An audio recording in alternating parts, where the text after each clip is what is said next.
Hey everyone, welcome back. This is something I've been wanting to do for a minute now, and by the title you could probably tell what I'm doing. I wanted to do a little book review. I just finished the 7 Husbands of Evelyn Hugo, and I just wanted to give my little thoughts and opinions. I am in no way like a book reviewer. This is my first time ever doing this. The reason I wanted to do this is to keep me accountable, to keep reading mostly. So if you struggle to read, maybe we can keep each other accountable, talk about the book in the comments. Here's a little backstory about me actually, before I get into the book. I am pretty sure, I've not been officially diagnosed, but I'm pretty sure I have like a little bit or a lot of it of ADHD. I have trouble sometimes keeping my train of thought, and reading when I was a kid was like impossible. I would have to read the same paragraph like over and over and over again, and it wouldn't like stick in my brain. Like I would just glaze over it and just like not really read. And it wasn't until recently when I was really bored at work where I was like, maybe I should just try to read a book since I'm at work and I'm not really doing anything. I was just sitting at a desk like all day, just really bored out of my mind with nothing to do. And I would just watch YouTube videos, and that sounds fun and all until you do that for months on end and then you just can't do it anymore. So I finally started reading. The first book I read was, I reread the first Twilight book at work, and I got through that pretty quickly, and so I just kept reading, and I've been pretty much nonstop reading ever since.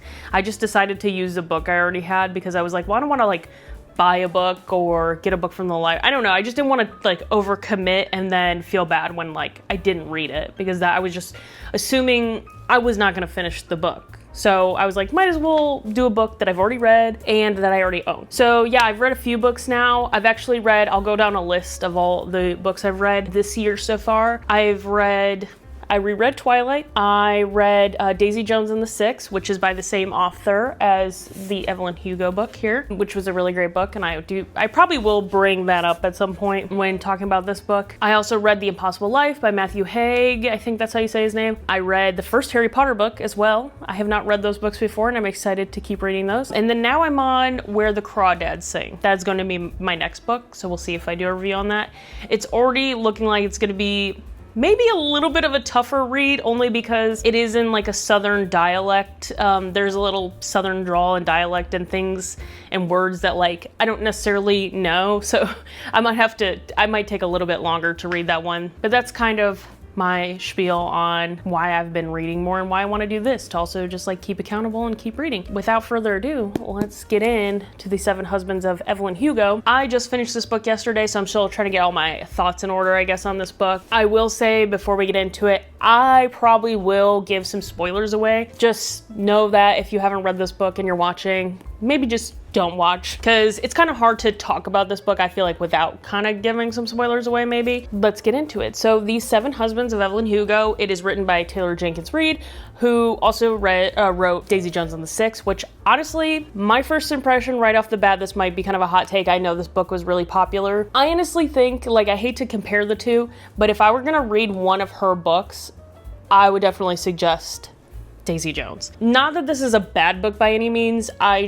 I think I overhyped this book maybe a little bit in my mind. I think Daisy Jones is properly hyped. Like, I think that book is great. I think the way it's written is really unique and interesting, and I don't know, like, I just flew through that book. This one definitely was a little bit tougher for me to like really get through. I just felt like at some points, I hate to say it, it just kind of dragged a little bit. I don't know, there were certain points where I just was like, ugh. I felt like I would read so much and get absolutely nowhere in the book, and it was just frustrating as somebody who struggles to read a book.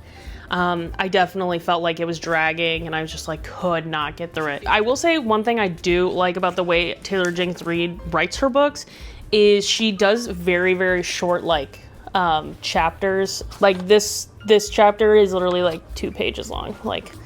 And the other thing I like that she does in her books, she just kind of, because she writes, or at least this book and Daisy Jones are like historical fiction sort of books, she kind of adds, like, she has these like newspaper article things in there, which I really like. I don't know, she does keep it interesting, and the way she writes is very unique, I will say. I don't know, I will say my first impressions before I even started reading this book were, I didn't know anything about this. I didn't know where it was gonna go, what it was really about, except for it was just about Evelyn Hugo. That's all I really knew. I honestly thought by the title of this book, I thought it was going to be like a murder mystery type of thing. Like I thought she was going to have murdered all of her 7 husbands or something, and like nobody could figure out how she did it. That was just my first impression based on the book title.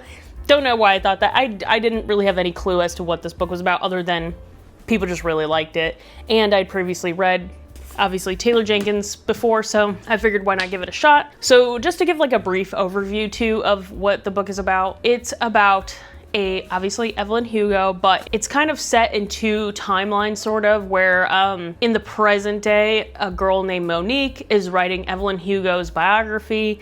And Monique's trying to figure out like why Evelyn chose her specifically to write this biography, because she's kind of she's a journalist, but like kind of a no-name sort of journalist, like working on a newspaper.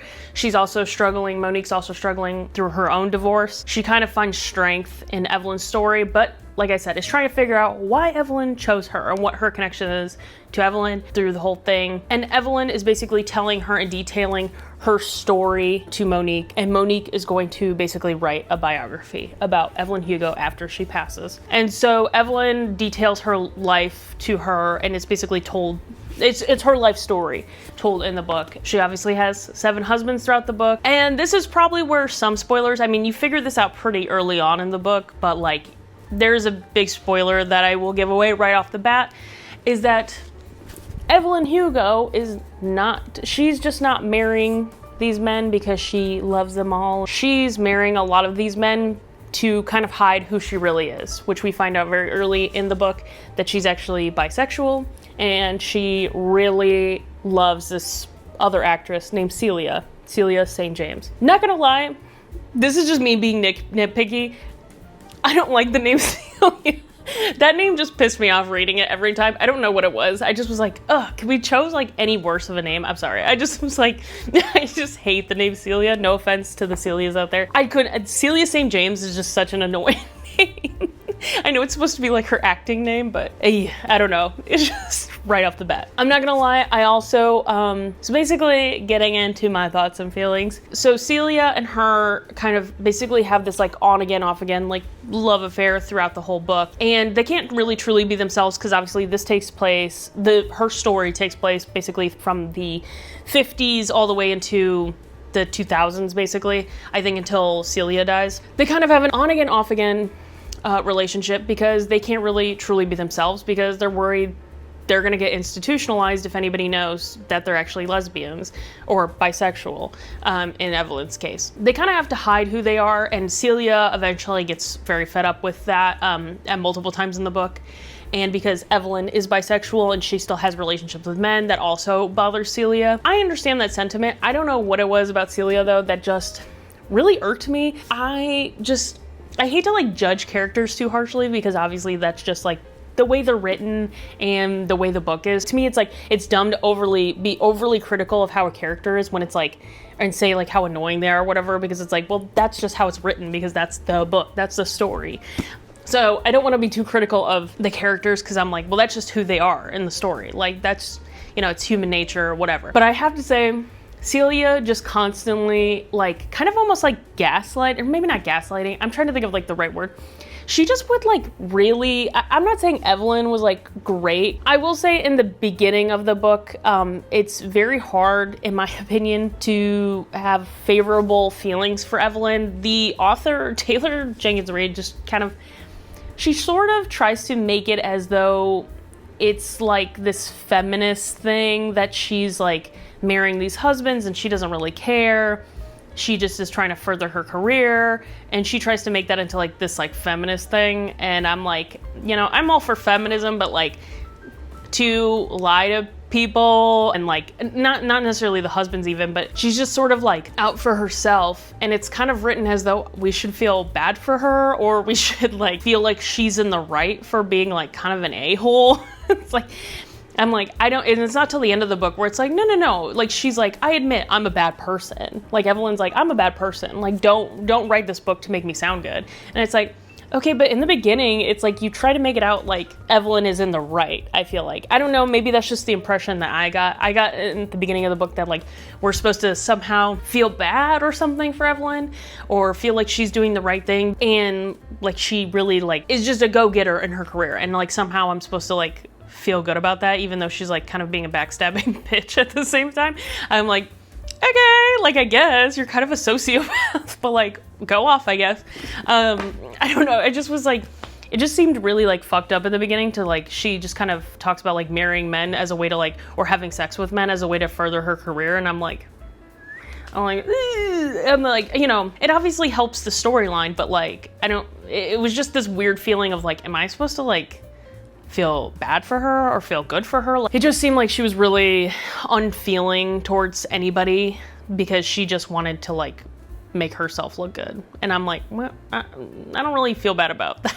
I don't feel bad for you, like if that's where you're trying to get at. Then as the book goes on, obviously Evelyn becomes much more, she definitely becomes more of a character that I feel like you could emotionally connect to a little bit, because her life becomes much more complicated when she finally finds Celia, who she loves, and like, you know, she also becomes really good friends with Harry Cameron in the book, who's also a closeted gay man, so they kind of share this sort of struggle to be who they are, but also like not let anybody know who they are. But that also brings me to the struggle.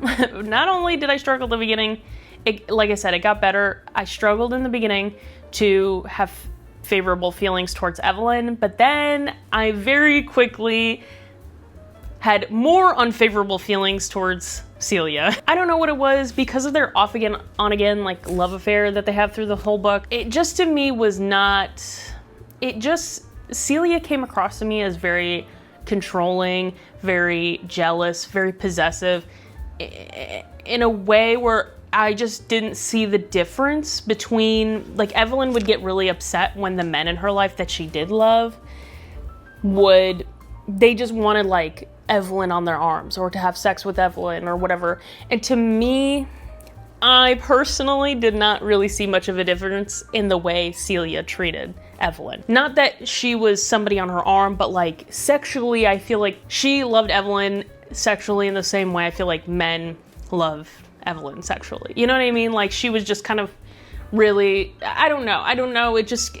There were certain things to me that just were like, okay, like I don't really see the difference, or I didn't see as a stark of a difference between the way Celia treated her and like Max or Don, or for example, like I didn't see a huge difference. Like, oh, Don, I mean, the only thing the difference with Don, obviously, like he was abusive, and I'm not gonna try to like say that's not different or say that's whatever. I'm not trying to erase that part. I guess my point is that sometimes I found Celia would be almost as toxic as some of the males in her life. So sometimes I didn't have a favorable feeling or opinion towards Celia. It's not really till the end of the book where Celia is a little bit older and they get back together.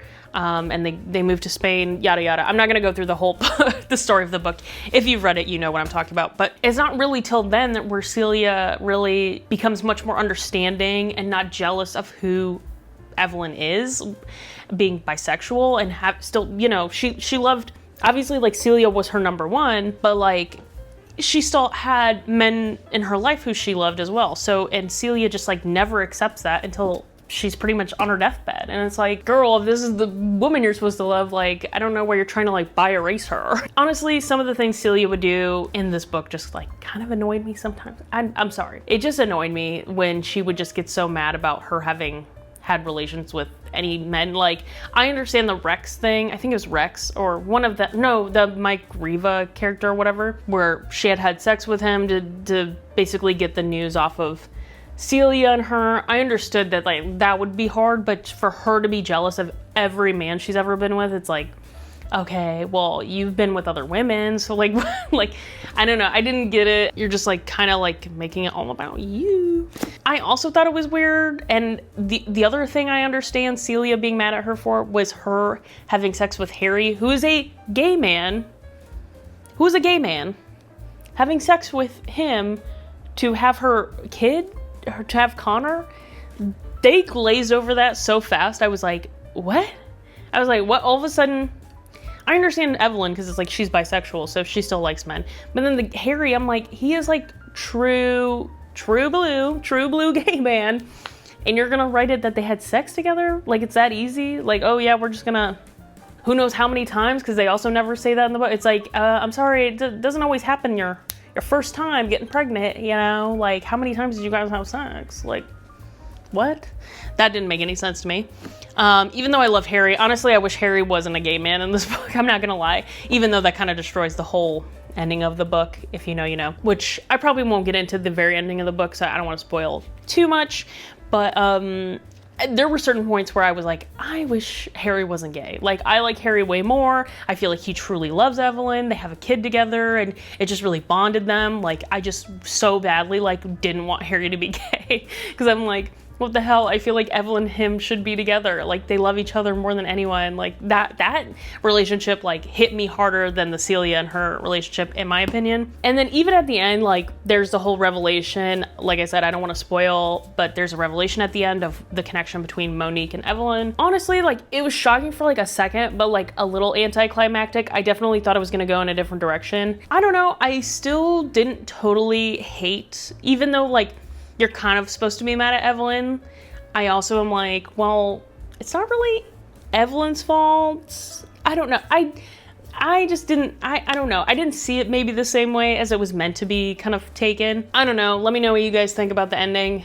I don't want to get, like I said, I don't want to get too into detail about it. I just find myself like, in the beginning, I didn't really like Evelyn, but by the end I was like, she was juggling so much in her life that I just like, not to like give her a pass, but there were just so many things I feel like she was dealing with by the end of her life where she just like, I don't know, I feel like she was almost like, she was never really making good decisions through the whole book, but like by the end, she's really like, I feel like not always making good decisions. It's like very chaotic. She slows down in her life because she's getting older, but like still, I just feel like she just got so exhausted trying to make like all these decisions that it just like, I almost don't blame her for the way she dealt with that situation. A lot of people really liked this book, and I guess I'm just gonna give it my overall rating right now. I didn't hate this book, but I also didn't like love it. Like I saw people on, I looked at some videos on TikTok, and some people either like really love it to the point where like they're crying at the end of this book, which was not really my experience, or they like hate it and they think it's way overhyped.